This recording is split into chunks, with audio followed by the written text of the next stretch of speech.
Olá, gente, tudo bem? Chegamos a esse que é o último episódio dessa série de podcasts sobre mieloma múltiplo, onde ouvimos e também aprendemos um pouco mais sobre a doença, o seu diagnóstico, sobre inovações e também sobre acesso.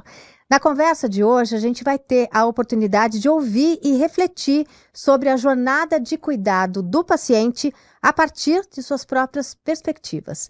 Bom, para conversar comigo sobre esse assunto, eu recebo hoje a Áurea Martins, que atuou como pediatra e neuropediatra por 49 anos e em 2018 recebeu o diagnóstico de mieloma múltiplo. Comigo também o hematologista, o Dr. Edvan Cruzoé, que é professor permanente do programa de pós-graduação em pesquisa clínica e translacional da Fiocruz Bahia e chefe da unidade de hematologia e hemoterapia do Hospital Universitário da Federal da Bahia. Esse podcast faz parte de uma série de 5 episódios sobre mieloma múltiplo, uma parceria entre o Estadão, Blue Studio e a Johnson & Johnson. Sejam muito bem-vindos, é um prazer receber vocês aqui com a gente hoje no estúdio. Áurea, eu queria começar que você nos contasse como é que foi teu diagnóstico de mieloma, né? Quais sintomas que você teve? Você que é médica de formação, né? Foram muitos especialistas até fechar o seu quadro ou você mesma desconfiou? Como é que foi a tua história? Não, eu não desconfiei. O meu foi muito rápido, porque eu faço tratamento para hipertensão, então eu tenho meu clínico. E eu comecei com dor torácica. Uhum. Eu tinha dificuldade até para respirar. Então, passei em consulta. Aí ele não, na época ele não me falou, depois que ele falou que ele me achou muito pálida, eu tinha emagrecido muito também. E aí ele pediu exames, pediu um raio-x de tórax, hemograma e urina. Aí quando ele pegou o resultado, ele me ligou e falou, já estou fazendo tua internação, você vem aqui para o HCOR, que eu estou te esperando às 6 horas. Uhum. Isso ele me ligou, era uma meio-dia. Aí eu fiz, em uma semana eu fiz todos os exames. No terceiro dia de internado eu fiz o mielograma. Então ele já pensou em algum problema sanguíneo, porque o hemograma deu anemia, a urina proteinúria, e essa dor, apesar de não ter dado nenhuma fratura, não deu nada.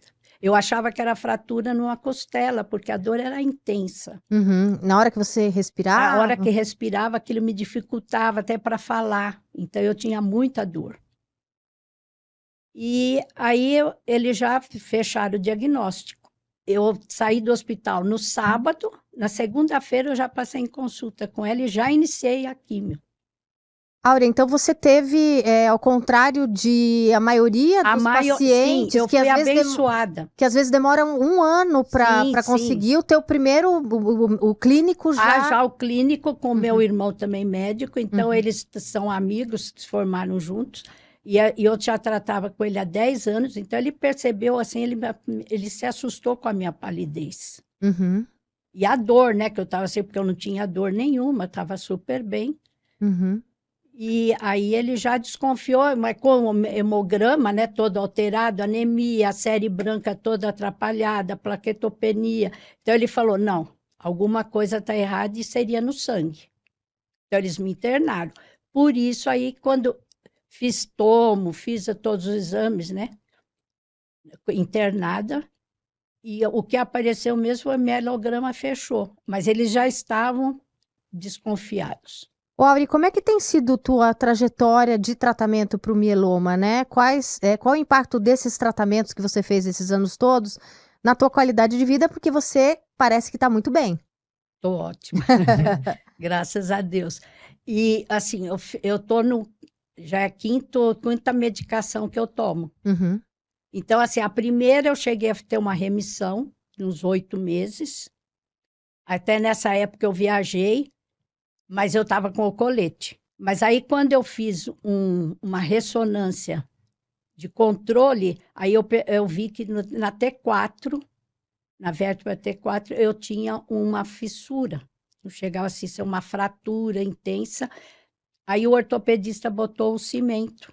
Uhum. E eu continuei viajei com o colete, fiquei quase 2 anos. No início eu até dormia de colete. Uhum. Mas não tive mais dor, não tinha dor. Isso na primeira medicação. Então, Na você teve primeira essa medicação. remissão de 8 meses. Depois, como é que foi? Depois aí começou, aí voltou, aí recidivou. Então, o que que aconteceu? Aí eu fui para outra medicação. Aí também não deu certo, depois de um ano, acho que um ano e pouco. Aí eu entrei numa pesquisa, Uma pesquisa clínica. uma pesquisa clínica. Uhum. E aí também, aí começou de novo a proteinúria. Que era um Aí elas me sinal. tiraram da Uhum. pesquisa. Uhum. Olha, qualidade de vida eu não posso reclamar, mesmo com as outras. Uhum. Assim, o que acontecia é que eu não estava, o organismo não estava reagindo, né? Então estava sempre voltando. Mas eu sempre tive super bem. Não perdi apetite, não perdi sono em toda essa decorrência. Uhum. E fiquei assim super tranquila, viajava, fazia minhas coisas tranquila, não, sem problema nenhum. Atividade diária, tudo, eu faço tudo sozinha, sem problema, nunca tive problema. E nesse momento você está em tratamento? Estou em tratamento, eu Uhum. faço semanal. Uhum. Bom, queria trazer agora a doutora Edivan para a conversa. Doutor, como é que tem sido sua experiência com pacientes com mieloma, né, como a Áurea, nos últimos anos, né? Ela trouxe aqui para a gente que ela mudou de medicação, mas ela teve uma fala muito importante. Minha qualidade de vida sempre foi mantida, mesmo com algumas intercorrências, né? Como é que são essas inovações? O que elas têm trazido para os pacientes? Bom, a gente tem aqui uma descrição clara do que ocorreu nos últimos anos, de fato, dessa melhora sem precedentes, se a gente pode dizer isso, da qualidade de vida dos pacientes com mieloma, por justamente a evolução das terapêuticas. Então, logicamente que é um aprendizado, né? A gente vai sabendo, e os colegas médicos vão aprendendo a lidar melhor com os pacientes com mieloma, com as terapias conjuntas para evitar infecção, para evitar outras Sim. complicações que são importantes também. A gente vai aprendendo cada vez mais isso.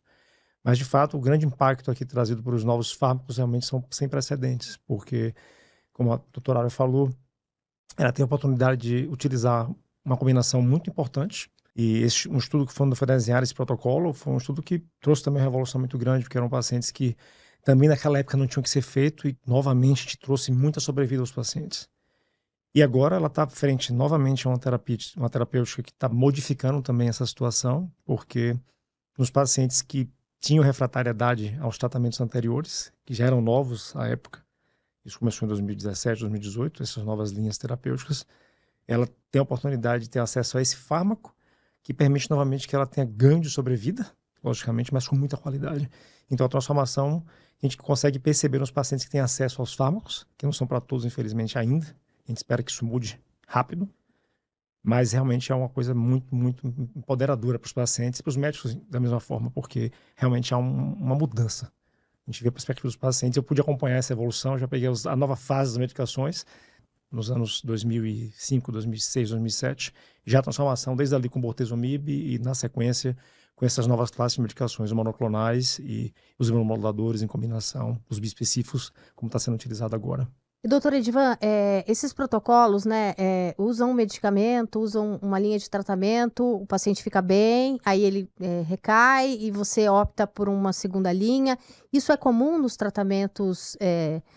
Claro que cada paciente é um paciente, Lógico. né, mas é comum ter isso e uma segunda opção e fazer uma combinação do que há disponível? É assim que se trata? Na verdade, essa é uma grande vantagem também todos esses fármacos aprovados, porque nós não tínhamos essa possibilidade. O paciente usava uma linha, segunda linha, e depois não tinha mais o que ser feito de remédio, porque não existiam.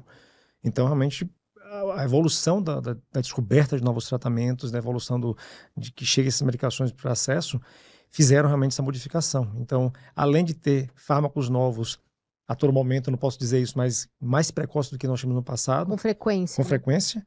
Então, essa disponibilidade de novas combinações, de possibilidades de novas terapêuticas em combinação também entre elas, permite que os pacientes, de fato, encontrem o tratamento correto.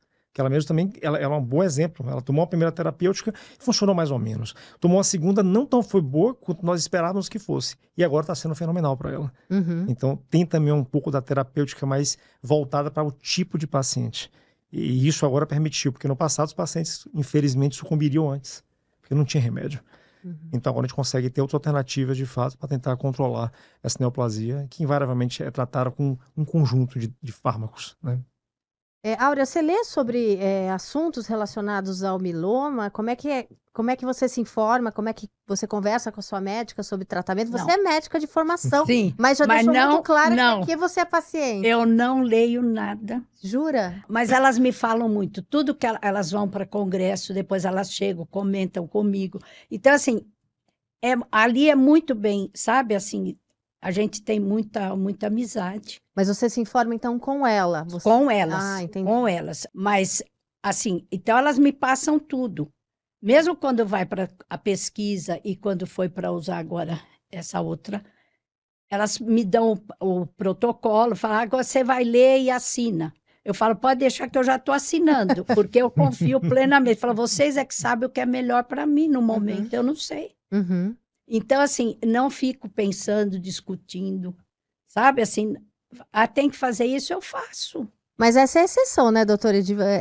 Atualmente, a gente tem visto tanto pacientes quanto familiares muito antenados no que tem de novidade, né? E isso eu acho que é uma coisa importante, doutora Áurea. Tem essa, né? Eu tenho essa vantagem, Lógico.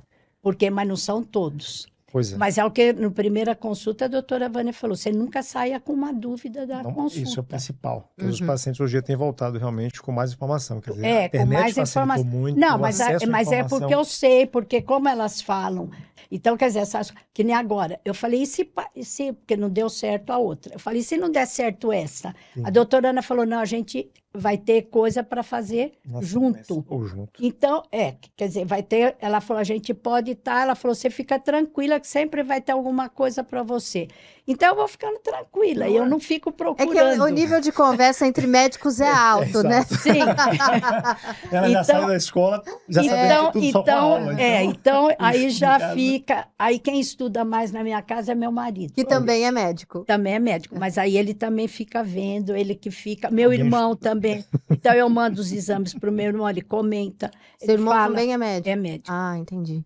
Então, Tem um envolvimento muito grande da família nessa isso desse foi o direcionamento Isso do é tratamento, muito né? Isso é muito importante. Quer dizer, a condição dela é diferenciada, logicamente, mas a gente percebe cada vez mais também esse envolvimento. Quer dizer, para o paciente é muito bom ter um acompanhante que esteja envolvido com ele. Porque, por vezes, ele vai se sentir desprotegido ou né, sem nenhuma dúvida, etc. E realmente alguém em paralelo, sempre estando com o paciente, é muito importante. E julgo também isso. Quer dizer, a gente notou essa mudança também nos últimos anos, das pessoas tendo mais interesse em ter conhecimento para se apropriar daquilo. Porque eles ficam poderosos, logicamente. Saber o que está sendo tomado de remédio, Sim. quais são as reações, o que é que não vai ter reação.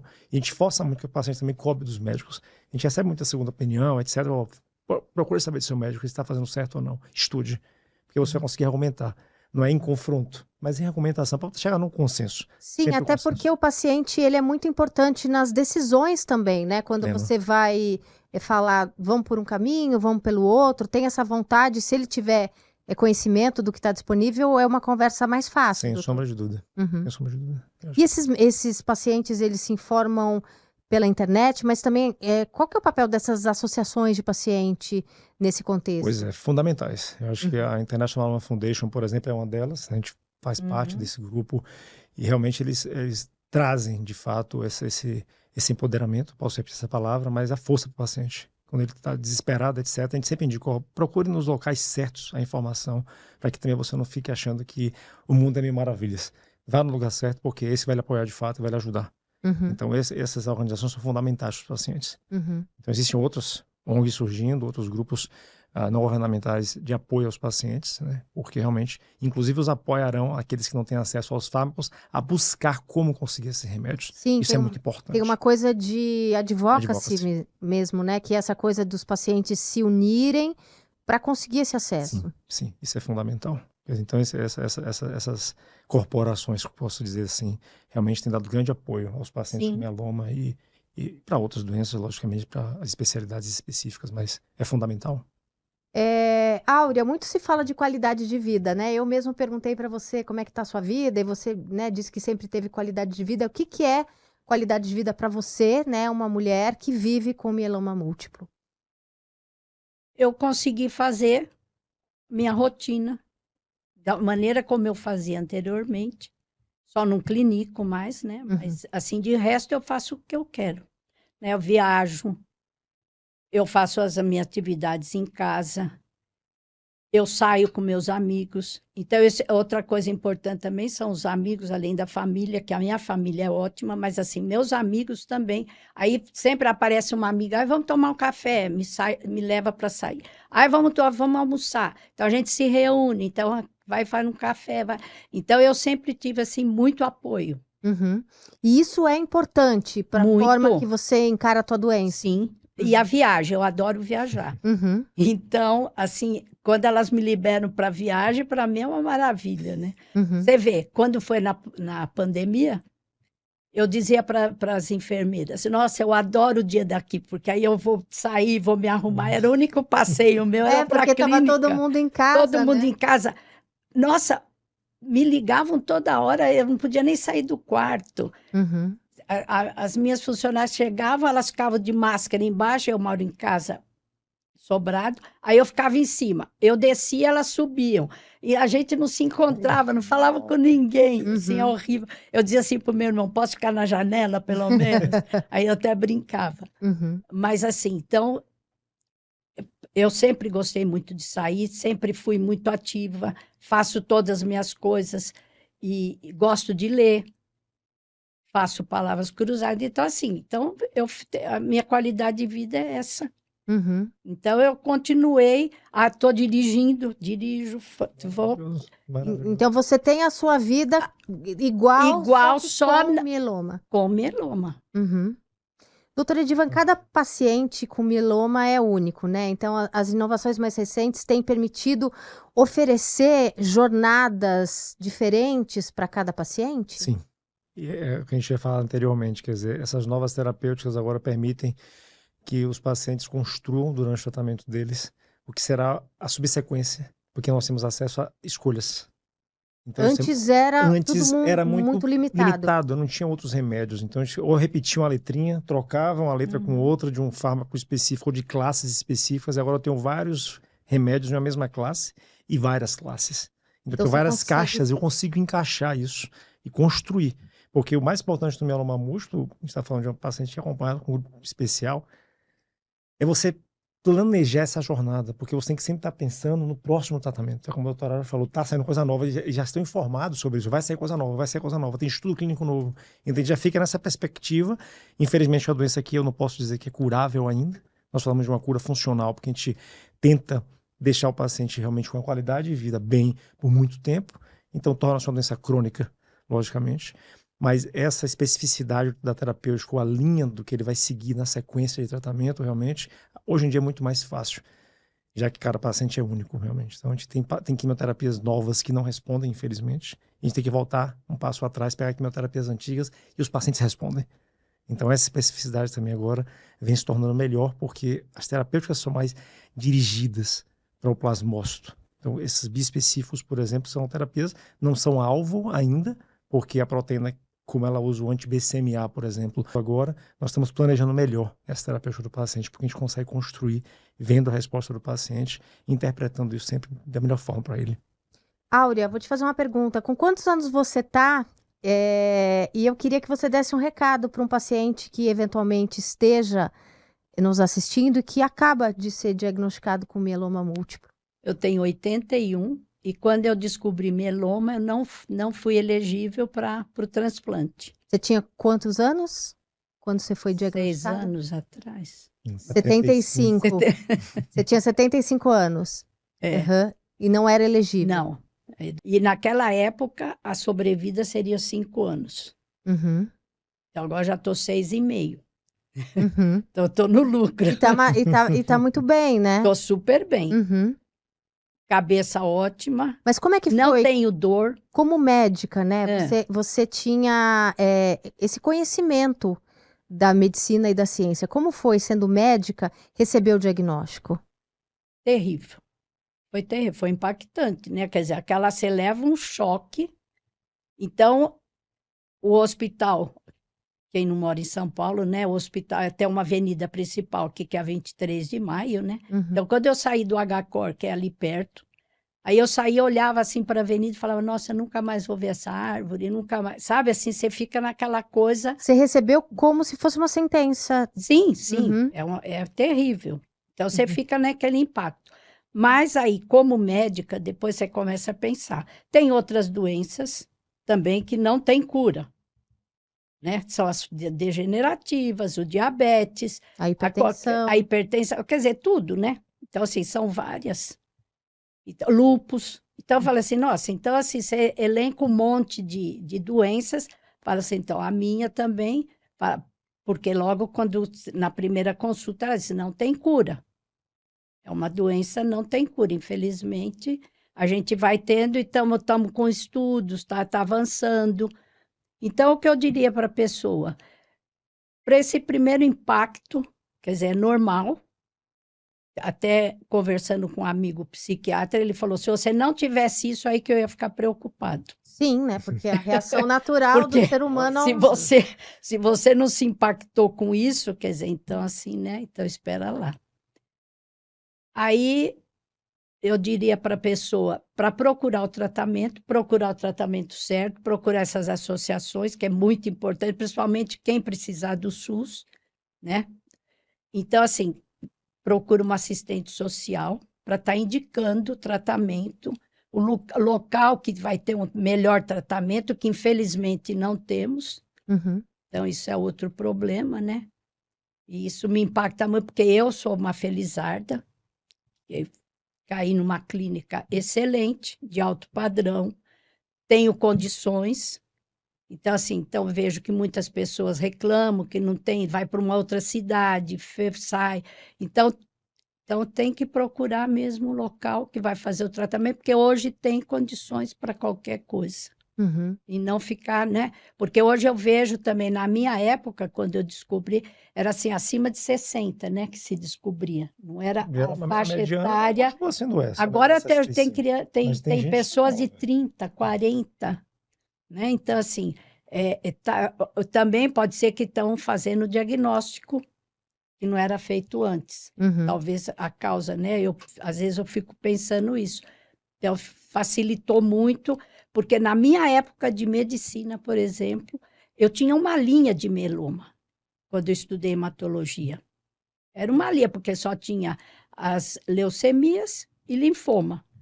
A gente era uma linha só. Porque era tratado como uma doença rara. Não tinha nada, não tinha pesquisa, não tinha nada, né? Só ali o que é. Que tinha, tem mieloma, pode aparecer no sabão, pronto, ponto. Uhum. E agora não, né? Então, assim, e a pessoa sempre procura também, primeiro passo é o ortopedista. Então, os ortopedistas acho que teriam que ficar bem atentos, Uhum. né? Porque aí vai para físio, aí dá a medicação. Anti-inflamatório. Começa o anti-inflamatório, aí piora o teu rim. E então, até conseguir Até chegar. conseguir, num desses encontros que ele estava dizendo até a importância, né, dessas associações, que a gente fazia todo mês de junho, né, a gente tinha Teremos aqueles... Até época da pandemia parou, esse ano passado teve também, já teve, né? E o que aconteceu? Teve uma senhora que disse que demorou 10 anos para ter o diagnóstico. É muito tempo, né? Muito. Doutora Edivan, a Áurea fez aí a mensagem dela, né, como paciente, né? Agora como médico, né? Se o senhor pudesse dar uma mensagem para esse paciente que acaba de ser diagnosticado ou para um familiar e que está assistindo a gente. Eu acho que já não é mais a catástrofe que a gente imaginava, talvez no final dos anos 90, início dos anos 2000. O mieloma mudou o perfil. Então, a gente tem realmente disponibilidade para quem tem acesso a fármacos muito bons. Então, como a doutora Áurea falou, a gente mudou a sobrevida dos pacientes em muito tempo, a gente dobrou a quantidade de sobrevida deles. Hoje a gente fala em torno de mediana de 10 anos. Então, isso é muito surpreendente. Logicamente, para quem tem acesso a esses fármacos.